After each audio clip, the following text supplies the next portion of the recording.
Hello guys, welcome back to my channel Srija's ব্লগে তোমাদেরকে অনেক অনেক ভালোবাসা। তো চলো, আজকে ফ্রাইডে, তো ফ্রাইডে নাইটে আজকে কি কি খাবার বানাচ্ছি তোমাদের সঙ্গে সেটাই শেয়ার করব। তো দেখো, বর অফিস থেকে আসতেই শুরু হয়ে গেছে খাবার দাবারের তোড়জোড়। আর কিছু বাজার করে এনেছিল, তো সেটা দিয়েই আজকে হবে আজকে ফ্রাইডে নাইটে আমাদের একটা ছোটোখাটো পার্টি। তো আজকে হচ্ছে চিকেন পকোড়া করব। ওর বাবা বলেছিল চিকেন পকোড়া খাবে, আর মেয়েও বলেছে চিকেন পকোড়া খাবে।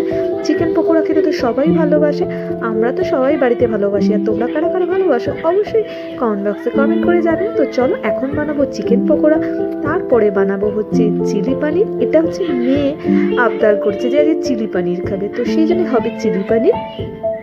আর রাতে হবে চিকেন বিরিয়ানি। তো আজকে সন্ধ্যের পুরো খাওয়া দাওয়াটা ঠিক এইভাবেই চলবে।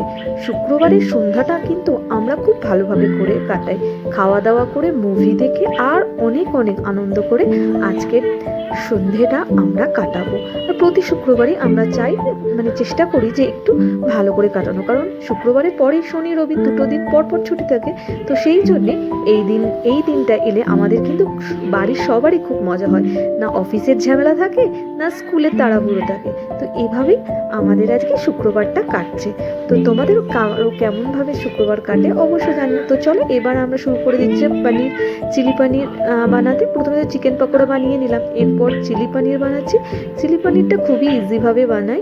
একটু আদা বাটা, রসুন বাটা, গোলমরিচ গুঁড়ো, কর্নফ্লাওয়ার আর ময়দা দিয়ে ভালো করে ম্যারিনেট করে এটাকে আমি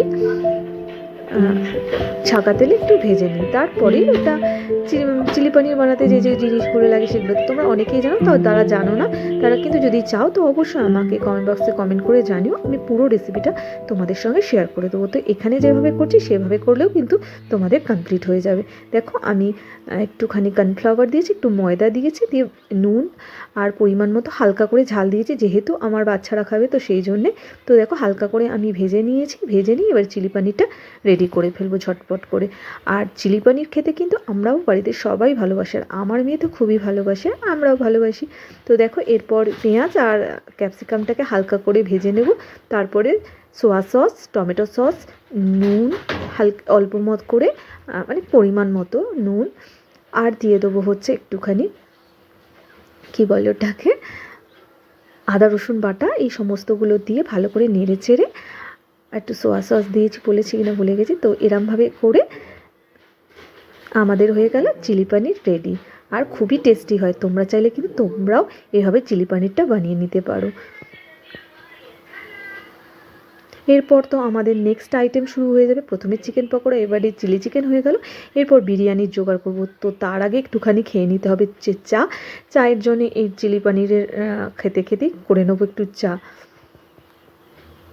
আর রান্না করার সময় সত্যি কথা বলতে আমার কিচেনের অবস্থা খুবই খারাপ হয়ে যায়, একদম এলোমেলো তছনছ। তোমরা অনেকেই দেখেছি ভিডিও করার সময় কি সুন্দর গুছিয়ে গাছিয়ে ব্যাপারটা থাকে, কিন্তু আমার ক্ষেত্রে কিন্তু একদমই থাকে না। যখন রান্না করি সমস্তটাই এলোমেলো হয়ে যায়। তো এরপর দেখো, চিকেন করব, তো সেই জন্য চিকেনটাকে ভালো করে ধুয়ে নিয়েছি, আদা রসুন বাটা হয়ে গেছে, এইদিকে চালটাও গরম করতে দিয়েছি। আর পেঁয়াজ বেরেস্তা করার জন্য পেঁয়াজটাকে ভালো করে ভেজে নেবো এখন। আর পেঁয়াজ বেরেস্তা করার জন্য কিন্তু একদমই নুন দেবে না, আর ছটপট করে কিন্তু খুব সুন্দরভাবে বেরেস্তা হয়ে যাবে। আর দেখতেই পাচ্ছ, তোমাদের বললামই আগে যে কিচেনের অবস্থা খুবই খারাপ। সঙ্গে শুধু রান্না করলে হয় না, এত বাসন, সেগুলোকেও কিন্তু মাজার ব্যবস্থা নিজেকেই করতে হয়। তো দেখো, আস্তে আস্তে একটু মাছও ভেজে নিচ্ছি। যদি সৃজা আর ঈশান রাত্রিবেলা মাংসটা না খেতে চায় তো ওদের জন্য মাছ ভাজা দিয়ে দেবো, ডাল ভাত ঈশানের জন্য। ঈশান তো বিরিয়ানি খায় না, তো সেই জন্য। আর সৃজা যদি চায় তো বিরিয়ানি খেতে পারে, না হলে ও ডাল ভাত মাছ ভাজা এই সমস্ত দিয়ে খেয়ে নিতে পারবে। তো দেখো, বিরিয়ানি রেডি হয়ে গেছে। আর তোমাদের কি বলো, বিরিয়ানিটা যে জাস্ট ওয়াও হয়েছে। তো চলো, টাটা।